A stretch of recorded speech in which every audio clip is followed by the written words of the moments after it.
Aku kurang setting nek ora krungu suarane Mbak Yari aku ora marem. Ya Mbah, ya Mbah, ya Mbah.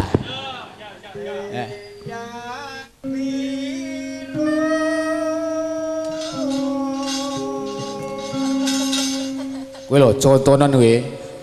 Contonen Mas wis tuwa, suarane sik kenek dirungokke. Sik enom suarane kaya suarane kodhok. Mas yo Mbah Yari wis ompong untune entek kempang perot suarane sik penak. Suarane penak sik ora apa-apa bareng kempang perot iki mau ya. Ya ora menakke ati. Mburi iki dalange pirang-pirang. Ayo Catur, Eko, Wahyu. Iki dalang. Eko Bongko. Ya, pancene dapuke mau nyopir. Masa dalang ora betah melek ning ana dhuwit ijo. Wahyu, Catur, Wahyu loro-lorone. Iki Wahyu loro-lorone Catur. Nuwun sewu niki sing lemu niku nggih dalang niku. Sing setunggal malih bonang niku nggih dalang niku. Loro niku dalang niku malah dalang pengruwatan niku. Sing lemu niku dalang pengruwatan wah nek ngruwat wayang sak kotak entek. Mlebu gaden kabeh. Yo. Dalange Selendang Jiro lu ya.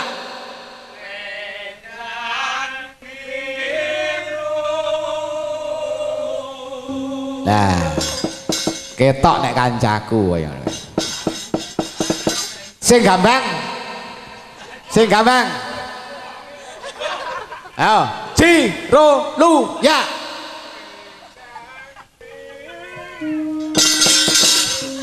Suara kakean gedhuk. Sing urung e, sing klenem. Jiro lu ya.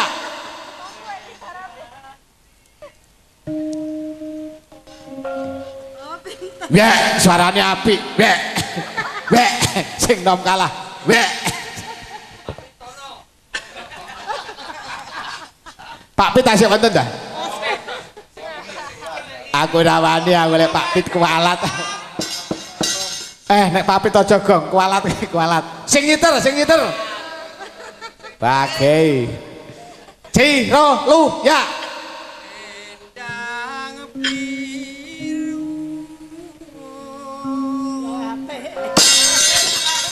Suarane kaya wong keleleken siter.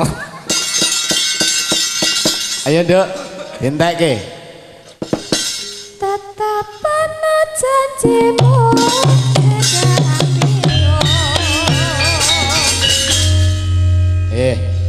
matur nuwun.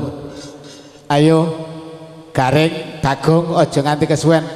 Kae ana jero guwa ke sajak kok ana rame-rame ke ana apa? Wah, sajake bondo kalane Kang ayo didelok. Ayo aja nganti karo den gawe.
Kaya kang ana salebeting guwa.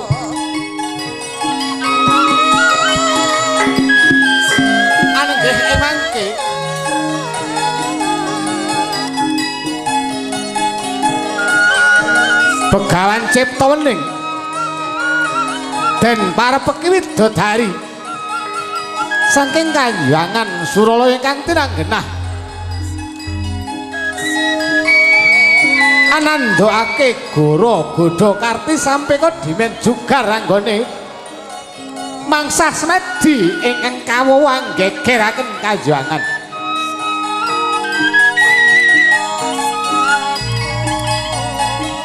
Kaya mangkonan inggih Dewi Gagar Mayang sarta Dewi Lengleng Mandalu. Ariris Deniro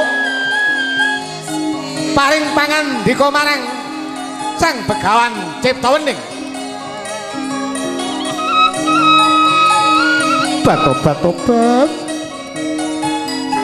adiku jebul ana sawening satriya kang andhon petapa ana madyaning guwa Pamintaraga. Lengleng Mandanu nuwun kula Kakang Mbok. Jebul sing semedi maladening dudu lamake manungsa lumrah Yayi. Batobat ana wong kok baguse kaya mengkono. Raden, ndak aturi juga ranggonmu metapa. Iki ulun kang mrepeki kang dadi patunggonmu dina iki Raden. Raden, ndak aturi juga ranggonmu tapa brata kang wis nuwuhake gara-gara sumundul Kayuangan Suralaya ya Raden. Boten kepareng jugar Kakang Mbok. Yayi, aku kaya ora kuat yen to Mas padhake kencanging sing bagus kang Manatapa. Lajeng kados pundi kersa paduka. Aku malah kepengin cinatu krama kalawan Pandhita iki Yayi. Batobat. Kula kalan paduka dipun utus supados jugaraken satriya menika ingkang nedheng tapa brata kok jebul malah babak nyusuli paduka kepengin dipun dhaup kalian Pandhita menika. Adiku aku kaya ora kuat ngampah haradaning asmara Raden. Senadyan kula kuwi sejatosipun mekaten Kang Mbok, eman banget dene satriya iki kok tapa nang tengahing guwa. Byung. Iki awake nganti ditukuli lumut wae isih baguse kaya mengkono mentah nek yen to wis siram jamas nganggo sekar setaman yo Kakang Mbok. Yayi, ayo nandhokake Goro-Godo tumamaking asmara dimen jugar satriya iki. Raden, kula aturi juga Raden. Raden, kula aturi juga Raden. Monggo kula tujurugan anggenipun paduka semedi kula ingkang sagabadhe ngladosi dumateng paduka. Kula badhe swita lahir terus ing batin donya temakan akhirat. Kacarita kaya mangkono. Sarikma pinarasa datan anggreba nenggih Sang Begawan Cipta Wening. Badhe sekel penggalihing sang widodari kekalih. Ya mundur pengarasan. Raden kula kang dadi panyuwun. Aduh Kakang Mbok.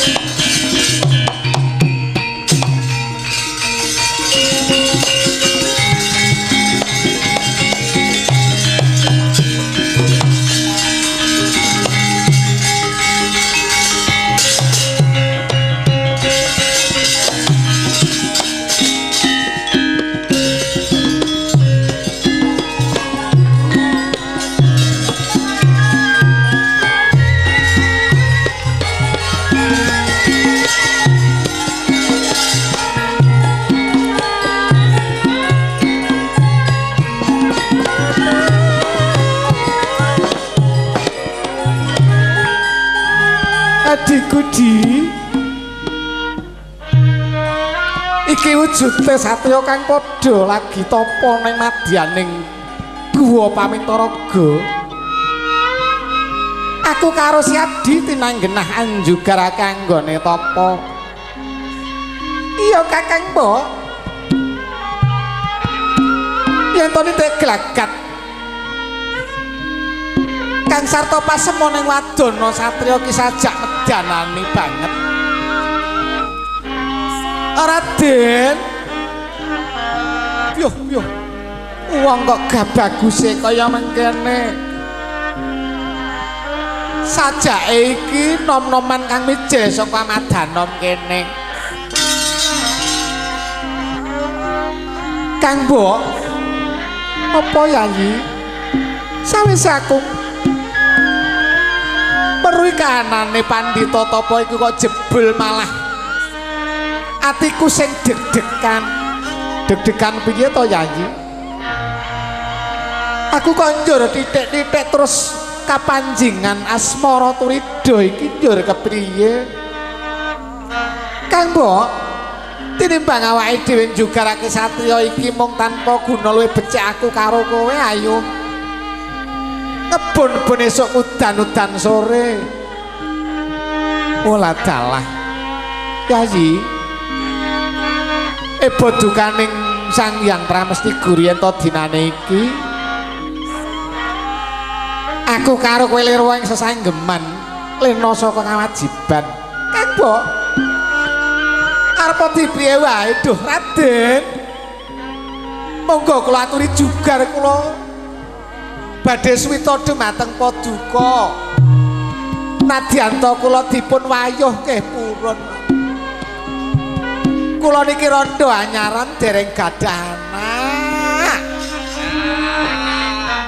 Monggo to Raden kula aturi jengkar kula aturi jugar anggen Paduka tapa. Kula badhe ngladosi Paduka pun kuwatir kula jamin sampean boten kuciwa kagungan garwa kados kula nadyan kula dados selir sing angka 7 boten napa-napa. Tinimbang kula dipek mursapi wong dipek panjenengan kok Raden.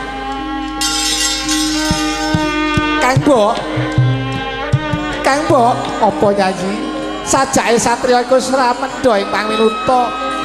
Aku karo kowe nandhang kawirangan Kang Mbok. Ayo kondur makayan dadi atur marang Sang Hyang Pramesti Guru Kakang Mbok.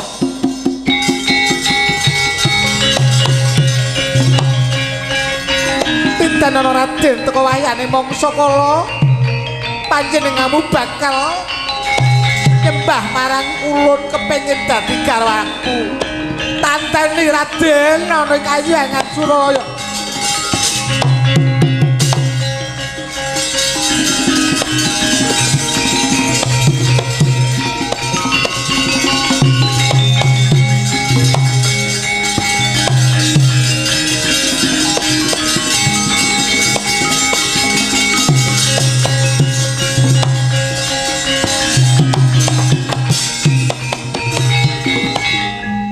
Wau kacarita kaya mangkon. Anenggih are Sang Begawan Ciptawening. Datan mendha ing pamiluta jinugaraken semet denira. Datan tumama nenggih para widodari kayuwangan semeling semkundun makayuwangan. Anenggih mangke ingkang nedeng andon lampah. Pelayune si caleng ingkang den sotaken dening Bathara Narada marepake patungganing Begawan Ciptawening dadi kagiat kagoro sasam Sang Begawan Ciptawening.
Migonjang kanjing langit kelap-kelap katon lirik genjanging alis ring sang mawe gandrung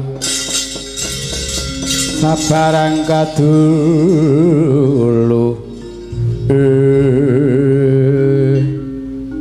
keparat morang toto Kisana ngembuli apa kang dadi kredaku lanyap lancang kang dadi patrapmu ewon dene ngembuli marang buron laronku kang ketemben tak perjaya Kisana ora kok ketambuhan yen to ndak sengguh kang lancang angembul nyaruwus kuwi malah panjenenganmu buron laron kang rupa celeng iku mangu minangka dadi buron laronku nanging yogene pusaka kang tumama kok mok jumuk mongko sariramu kuwi katone kaya wujuding satriya nanging kok kumolancang demen pek pinek darbeking liyan kurang ajar langap-langap anggonmu muwis Kisana sapa kang dadi aranmu selawase urip Janaka ora tau darbe pambekan kang nista kaya kang mau ucapake iku mau bukti lan kasunyatane mapan kaya mangkono Kisana tepungake wae ya aku Bambang Silih Warna kowe sapa Janaka keparat ngerti marang jenengku ayo ora mingkat saka pengarep aku kelakon pegat nyawamu tak ladeni apa sagendingmu Janaka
Warasta ora pecat nyawamu ndak gegorone Isana.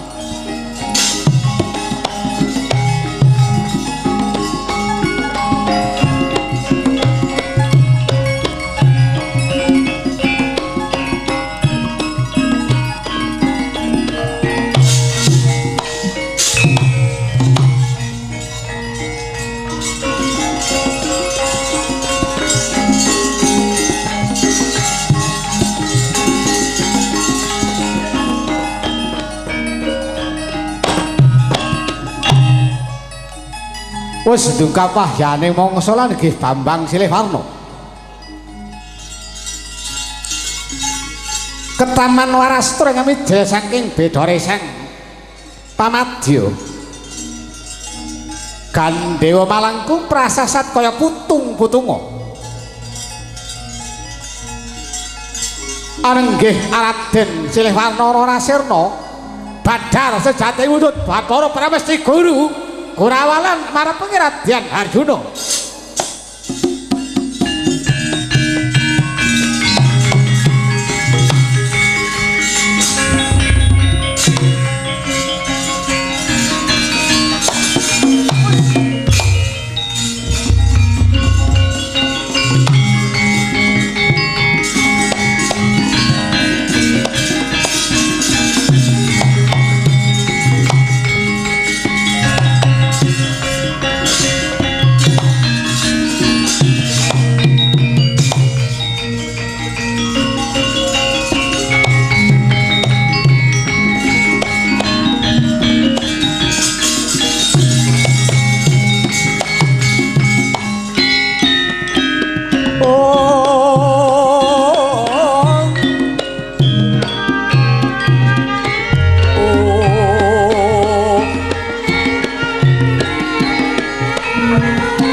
palugon laguning lekas lukita linuding kidung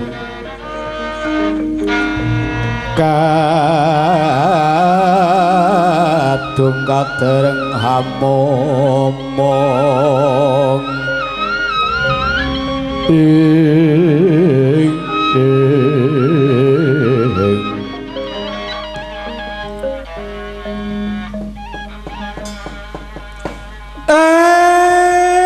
blegegek ugek sandulita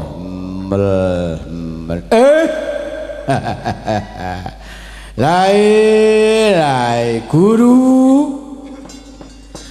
Kakang Semar ana pangandikamu apa Kakang kok dadak rewa-rewa dadi silih warna barang kowe mau gek karepmu apa lo daraku nganti dadi bingung karepmu apa guru kowe ganggu gawe karo mong aku ngene tapa brata urung tutuk Kakang Semar ayo dadi kagiating penggalihira Kakang kabeh iku mau ulun tindakake amung kinarya gayuh karahayoning jagat walah karahayon sing endi mara aku Jarwanana ya rikalang iki titah ulun Raden Janaka wis kepara gawe ada-ada nandur kapecikan deder kautaman anggone sekung maladihning ingkang kawonuake gara-gara ya mung sangka gedhening Prabowo kang sinandhang dening Harjuna lho inggih Kanjeng Pigulun keparenga tadah wadana mugi keparenga nyendal mayang dumateng jiwaraga kawula dene kawula sampun kumawantun gendak sikara dumateng paduka Kanjeng Pigulun Arjuna wonten dawuh ora gawe dukaning panjenengan ulun malah tiba kosok dalen ya kulup dene anggon ulun silih warna iki mau mengkena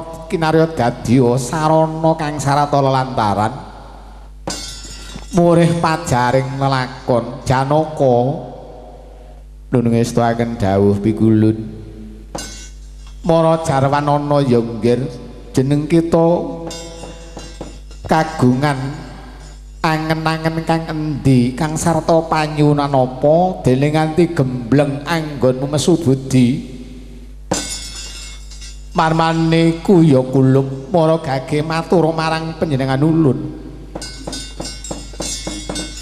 nuwun sewu Pigulun betah apa kawula matur dumateng rasa paduka Kanjeng Pigulun jar paduka menika ratuning nyawa sakalir tartamtu sampun boten kasamaran menggah mubah musik ing kahanan penggali ing janma manungsa kalebet kawula pun Janaka Arjuna kaya ora prayoga kalamunta cangkriman binatang dhewe mula kabeh sedya kuwi bisane kasembadan kudu tansah jinangkah mula kang sangka iku mara gage matura ya nggir dimensi naksen marang para-para kang padha anyakseni kang padha lungguhan ana kiwa tengening guwa kene Janaka inggih waleh-waleh punapa duh Pigulun yen to pun keparengaken sanadyan to sampun kathah sanjata dibya peparingipun para dewa nanging raos sing manah kawula dereng kepara marem yen to dereng pikantuk nugraha ingkang awujud sanjata dibya minangka kangge sipat kandel kawula saged amonah satur sektri nyerenakaken durhangkara Janaka nggih ngestakaken dawuh iya ulun wis ndukap apa kang dadi aturira Kakang Semar kula Kakang Semar kang minangka dadi paseksen ya Kakang. Dinane iki ulun arsa mundhut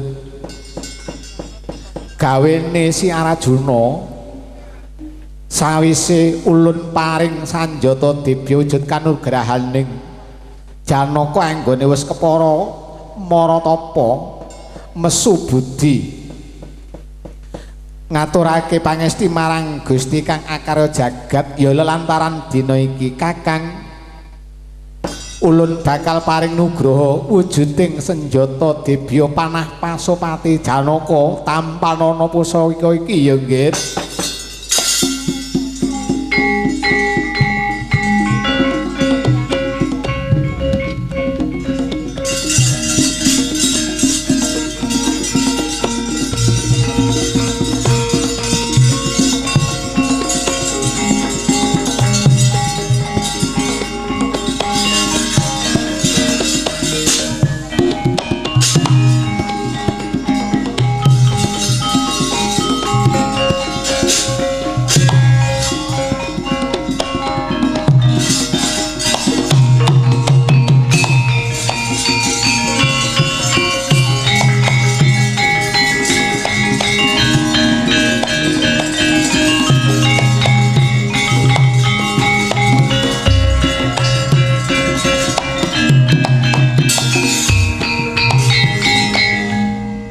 Matur gunging panuwun duh pigulun dene paduka sampun paring nugraha dhumateng kawula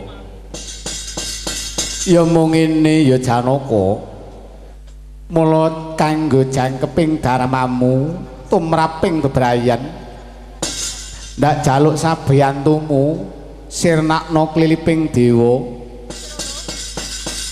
yaiku Prabu Newata Kawaca kang wis gendhak sikara angrusak jangkaning jagat kepingin anggarwa Bathari Supraba ulun borongake marang jeneng kita Raden Janaka nuwun ngestaken dawuh nuwun pigulun kepareng matur nala gareng apa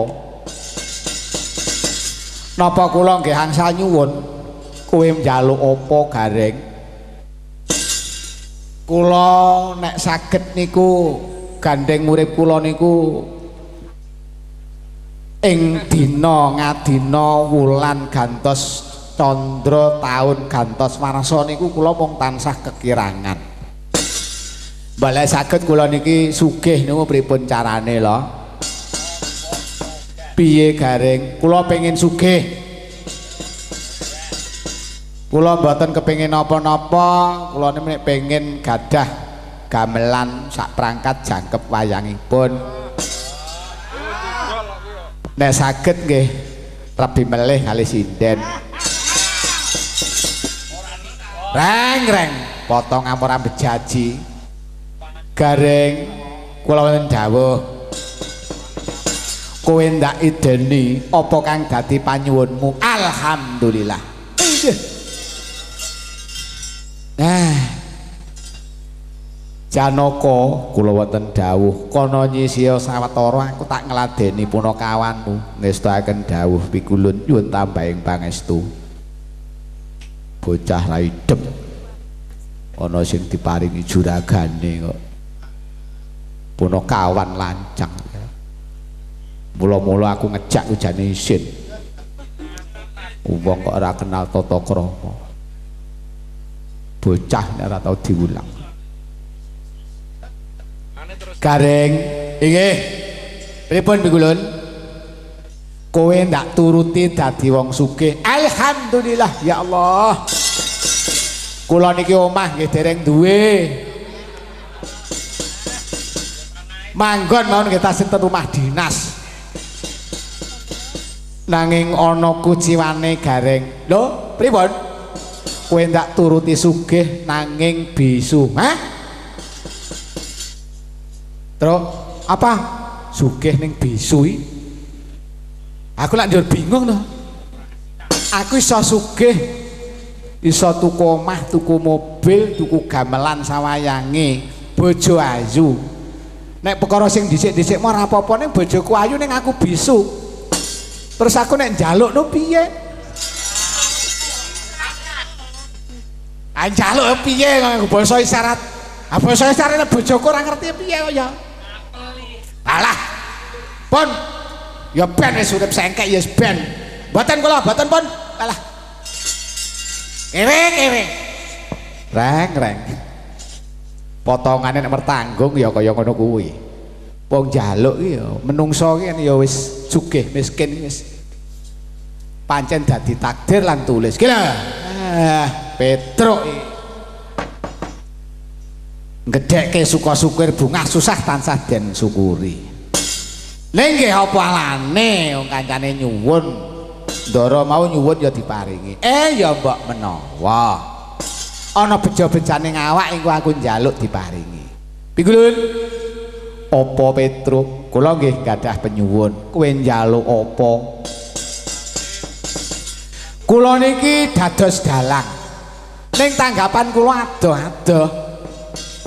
Kok adoh-adoh lire kepriye? Nggih, sakniki wonten niku taun ngarep lagi wonten. Pripun carane kula niki dalang saged laris? MC manten kula niku nggih laris niku pripun? Kowe aja aneh-aneh. Bocah ki ya sing trima apa anane? Sik ta mah ya ben ta. Kula niki nyuwun supados ndalang kula niku masih mboten dalang mboten apik. Nggih, lek kula dalang mboten apik ning saged laris.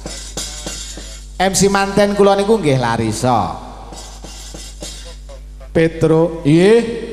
Kowe kelakon keturutan nggonmu ndalang laris, nggonmu dadi pranata hadicara temu temanten Jawa bakal laris. Alhamdulillahirabbil alamin. Bejamu mbok truk kecuk. Wah, jan. Monggo anakku truk kecuk jan nek njaluk apa-apa iki ora kena disemayani. Luwih-luwih sing truknya kae. Truknya kae ajan-ajanane Pak Budi wah nek njaluk apa-apa iki. Petruk, nggih, ana kuciwane. Pripun? Kowe tanggapamu ya kuwi tanggapamu laris. Ngemsimu manten uga bakal laris. Ning kuciwane kowe melarat selawas. Hah? Oh ya ora penak to ya. Laris ning melarat iki piye mesti laris iki bayarane kathah kok dadi melarat. Mergo kowe nggege mangsa kepengin ngangah-ngangah ndarbeki samu barang kang dudu samestine. Walah terus pripun? Ya wis kaya ngono kuwi kang kudu mok sandang. Yen to kowe nrimo apa kang wis dadi peparinge Gusti kang akarya jagat bakal berkah kang dadi uripmu. Walah alah dalah. Ngerti ngono ora njaluk aku. Tuasne aku sangu kebok. Mbok menawa mulih digawani duren. Kowe ngame to, Truk? Ayo kuwi. Wah, pun nek ngoten mulu mboten sugih, mboten laris pun. Ora aku tak trimo nyiter ora apa-apa aku. Oh, hancene balung kere. Iki lho, Bagong iki. Dah. Anak Mas. Pikulen apa Bagong? Kula nggih idem kalih kakang-kakang kula kuwi duwe penjaluk. Nggih no, kula nggadah penyuwun.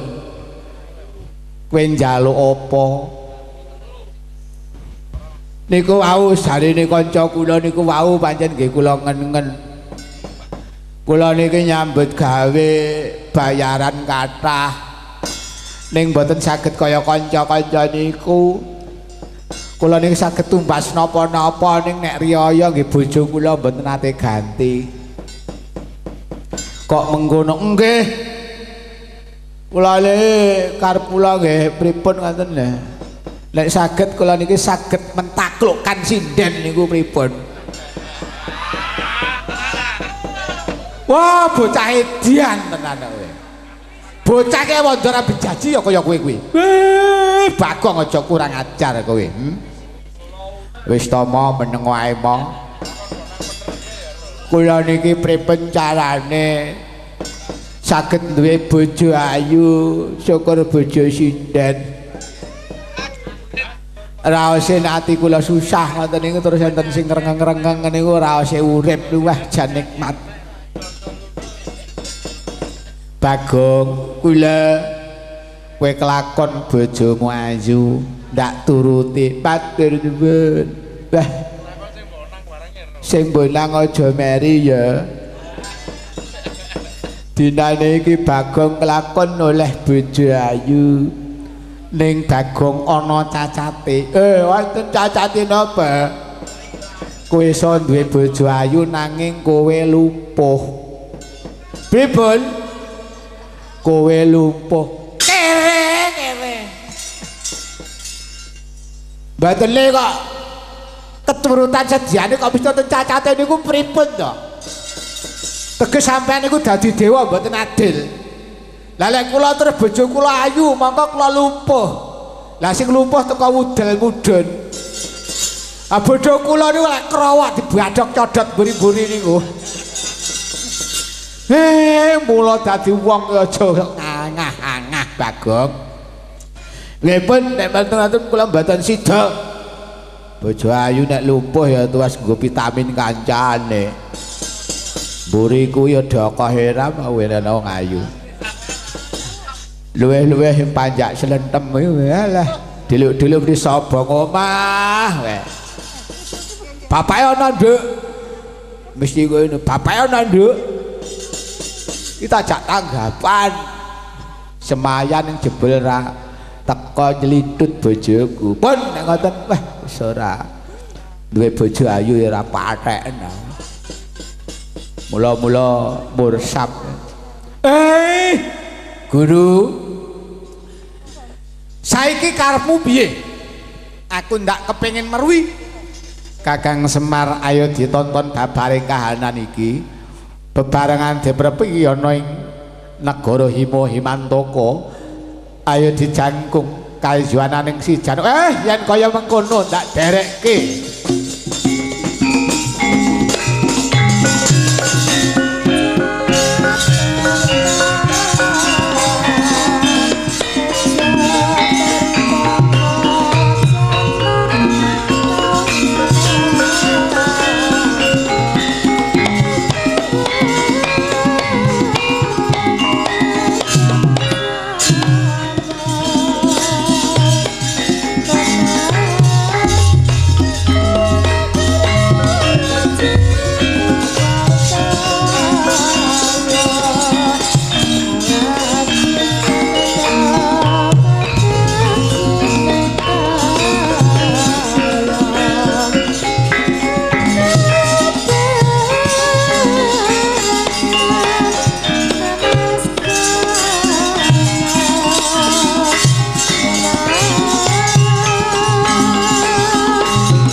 jagat dewa Bathara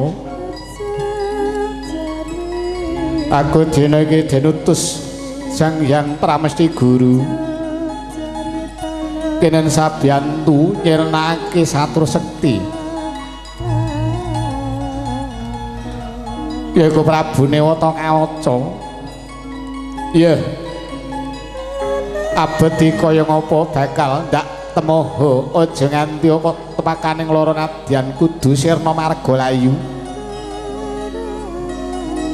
bakal ndak tindakake dawuh pangandikaning ratu Gustiku ya mbok menawa ing kene dadi sararat jati jalaran kang sarata sararane sirnaning Prabu Nirebita Kawaca Prabu Newata Kawaca aja kaget yen to sedya mengkas bakal pisah nyawa kelawan gembungmu dina iki dening jagoning dewa Prabu Newata Kawaca aku Kang Prapta